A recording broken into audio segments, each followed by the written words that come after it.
Salut, c'est Thomas Rozek.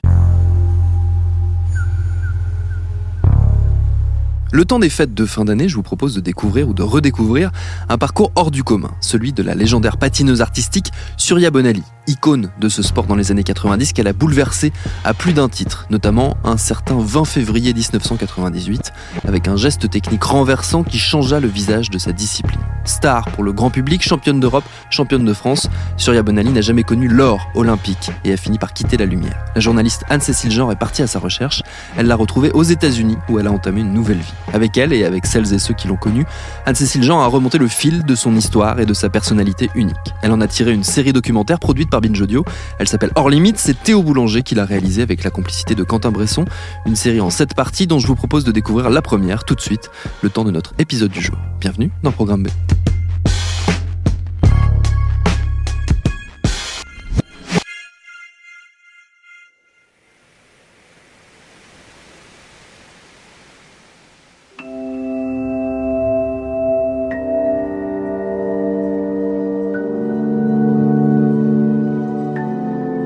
Tout commence par la respiration. Inspire. Les juges vont appeler ton nom d'une minute à l'autre.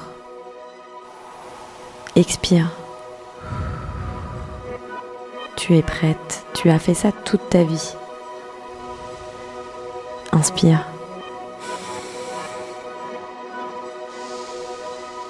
Si ton souffle est trop court, ton cœur s'emballera.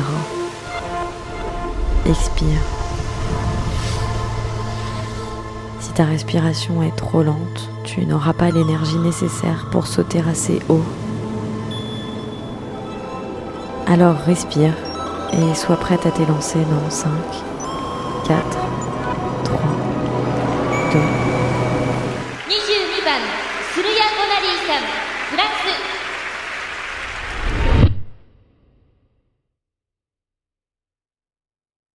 Aux Jeux Olympiques de Nagano en 1998, la patineuse Surya Bonaly a fait un salto arrière sur la glace.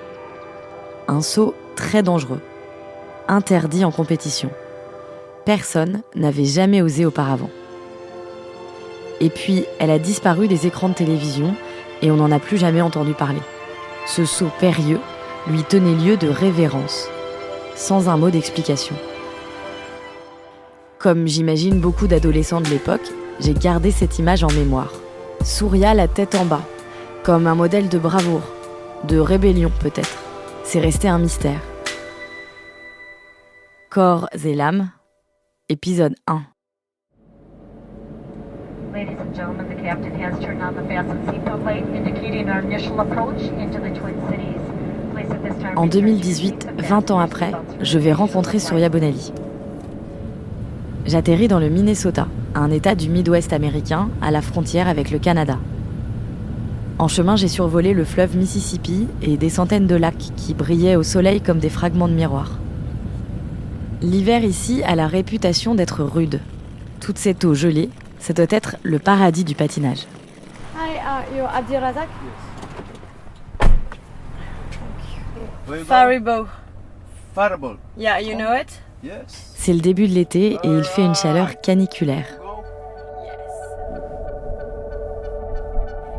J'ai rendez-vous à 1 heure au sud de Minneapolis, à l'école Sainte-Marie-Chatuc. Oh, that looks like it. Yeah. It's okay? Yeah. Looks like a school, right? Yeah. Yes. Donc on dirait un peu le château d'Harry Potter, mais avec des installations sportives un peu partout. Hi. Do you know where's there's a reception office or something like that? Un peu partout autour de moi, il y a des jeunes gens, surtout des filles, qui ont l'air très athlétiques. Yeah. Oh, okay. Et qui sont toutes sur leur portable. Il faut que je marche à peu près 500 mètres pour arriver à la patinoire. J'imagine que Surya est là-bas. Figure skater, right? Figure Yes, skating? yeah. Okay. Let me go. I knew she was a Elle était figure patineuse, elle a fait un salto arrière, Yeah, non yeah. Je pense que c'est elle là-bas. I'd heard of her, I think. Il est 19h et celle qui a fait tant de bruit il y a 20 ans s'apprête à sortir discrètement de la patinoire. Je peux faire une petite photo pour mes collègues du podcast. Ouais, voilà. Full. It's full. Je vérifie juste qu'on ferme pas les yeux. Surya s'est levée à 5 heures. Elle a passé la journée dans un lieu où il fait moins de 10 degrés. Posée sur son fauteuil, une tisane à la main, elle n'a pas l'air fatiguée. Elle est à la hauteur de l'image que j'avais gardée d'elle, à la hauteur de sa légende. Avec son léger accent de Française installée aux États-Unis depuis 20 ans, elle m'emmène loin du Midwest et loin des selfies, là où tout a commencé, aux environs de Nice, en 1973. Ah oui, tout à fait, c'était la vraie campagne. Mes parents avaient fait le retour sur la Terre. Quand ils se sont mariés, et puis 2 ans après qu'ils m'aient adopté, ils m'ont dit, je sais pas, ils ont décidé qu'il fallait que je grandisse dans un bon environnement. Et ils avaient acheté une ruine, quoi, vraiment une vraie ruine. Ils ont trouvé à 50 km de Nice. Même moi, j'ai aidé, hein. Il fallait faire il y avait beaucoup de pierres. Ils m'ont dit, OK, va chercher des pierres de cette taille, machin. Je revenais avec mon seau ou quelque chose, ou la brouette, et hop. Et on a refait toute cette maison superbe, quoi. Enfin, bon, il n'y avait pas d'électricité ni d'eau courante, mais bon, le reste, ça marchait, c'était fonctionnel, quoi. Du coup, mes parents, ils étaient assez fun et open d'esprit, donc ils avaient acheté des panneaux solaires. Et après c'est pareil, on a eu des animaux, d'abord des chiens.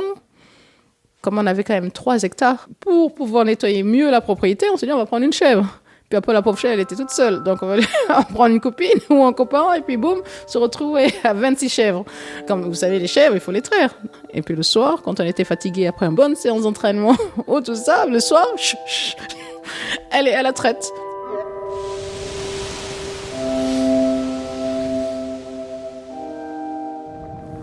Alors, parlez-moi dans le micro. 1, 2, 3, 1, 2, 3. Vous m'entendez bien? Super. Et alors, vous êtes Nicole Erdos, premier professeur de Surya Bonaly, car en fait, je l'ai connu dans son couffin. Suzanne Bonaly, sa maman adoptive, bien sûr, vous le savez, qui était professeur d'éducation physique, venait à la patinoire avec ses groupes d'élèves, comme ils font des cycles piscine, stade, etc. Donc c'était le cycle patinoire, et elle venait d'adopter Surya, et probablement qu'elle n'avait personne pour la garder, et elle venait, elle était dans le couffin, et elle la mettait sur le banc, elle faisait son cours, mais de la patinoire, de la piste, elle voyait très bien son bébé.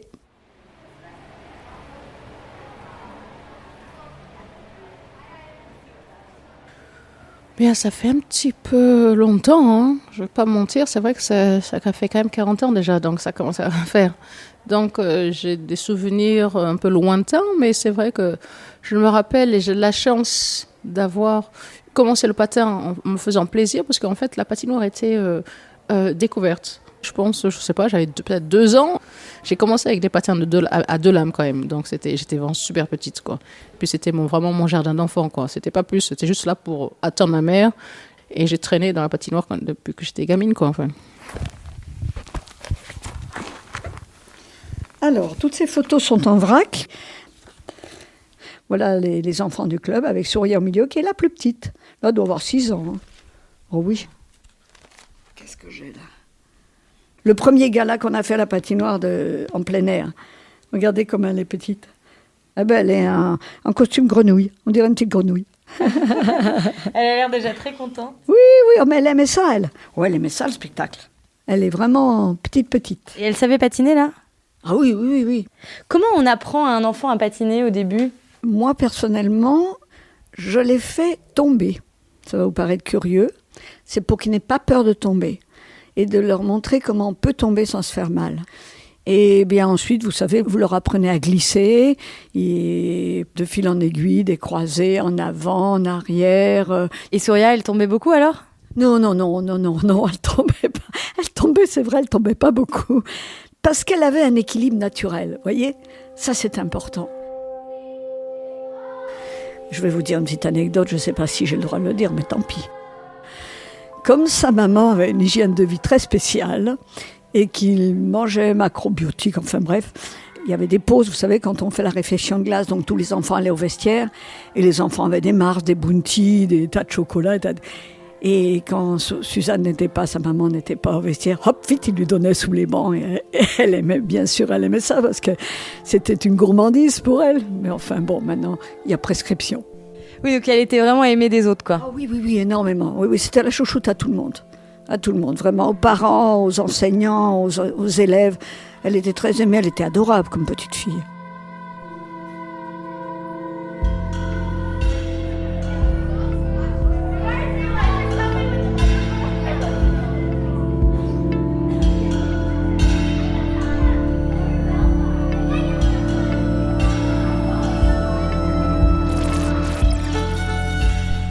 Surya.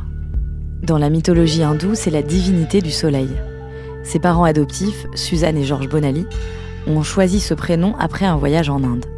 Surya les décrit comme des hippies qui ont recouvert leur camionnette d'autocollants Greenpeace et refusent de placer leur enfant à l'école publique. Ils supervisent eux-mêmes son éducation. J'avais une journée très, très, très chargée dans les années 80. Cours de flûte à 8 heures. Plus après, ma mère était vraiment super branchée. Elle me disait, il faudrait que tu apprennes à parler anglais. Donc très jeune, j'ai appris à parler anglais. Et après, j'allais, malheureusement, je faisais plongeon comme à 9h du matin. Elle me disait, OK, maintenant on va à la piscine. C'était pas loin, c'était pratiquement dans le même quartier. Mon Dieu, je me suis gelée, glacée. J'y allais quand même, j'aimais bien faire les saltos, les vrilles, machin. Donc je le faisais, mais bon, l'eau était glaciale. Et c'est pour ça que je crois que depuis ce jour-là, je déteste l'eau, quoi. J'avais mon entraîneur qui me disait, si tu continues, tu es très bonne, tu pourras aller en équipe de France. Et non, je connais des gens, tu pourras faire des voyages, tu es super forte, regarde tout ce que tu fais. Et je lui dis non, là c'est... Donc, j'ai laissé tomber. Et puis, du coup, j'ai fait plus de gymnastique. Pas loin de la gymnastique, il y avait ce centre qui faisait trampoline, tumbling. Donc, on a insisté plus sur ce sport-là. Et puis, c'était sympa. Et puis, je suis rentrée en équipe de France assez rapidement.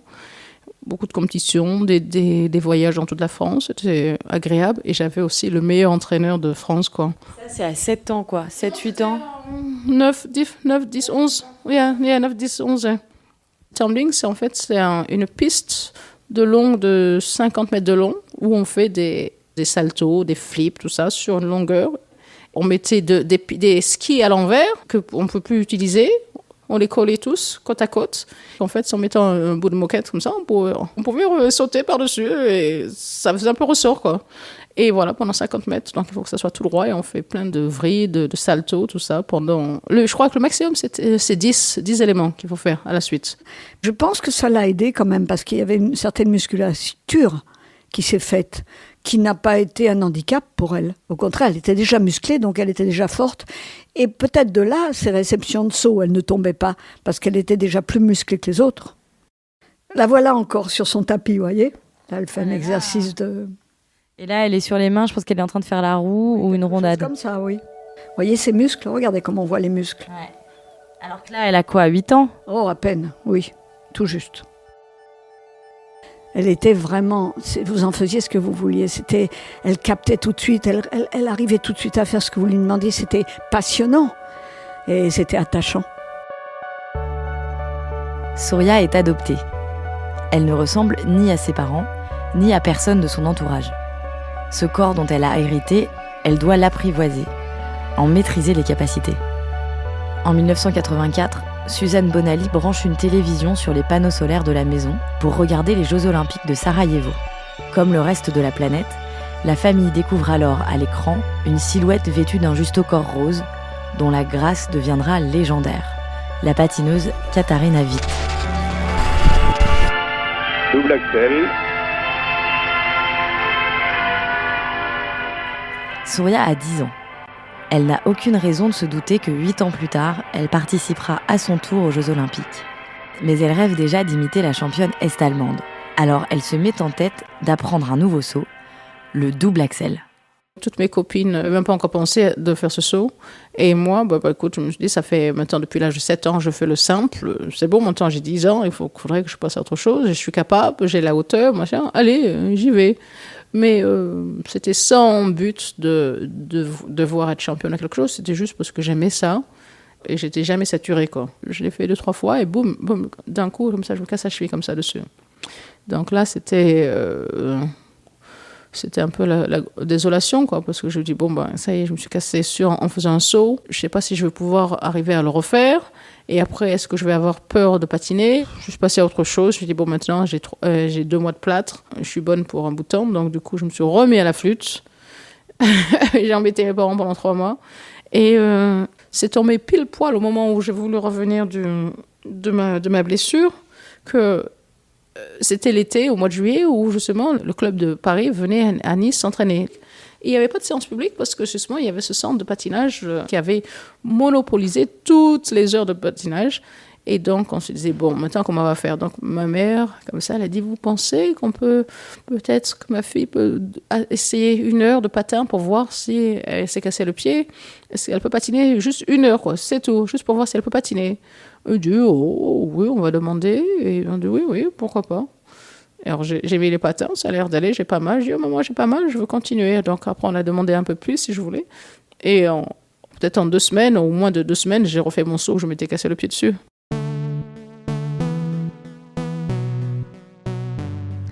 Dans les gradins de la patinoire Jean Bouin, où la vue est imprenable sur la ville de Nice, Surya fait la rencontre qui va changer sa vie.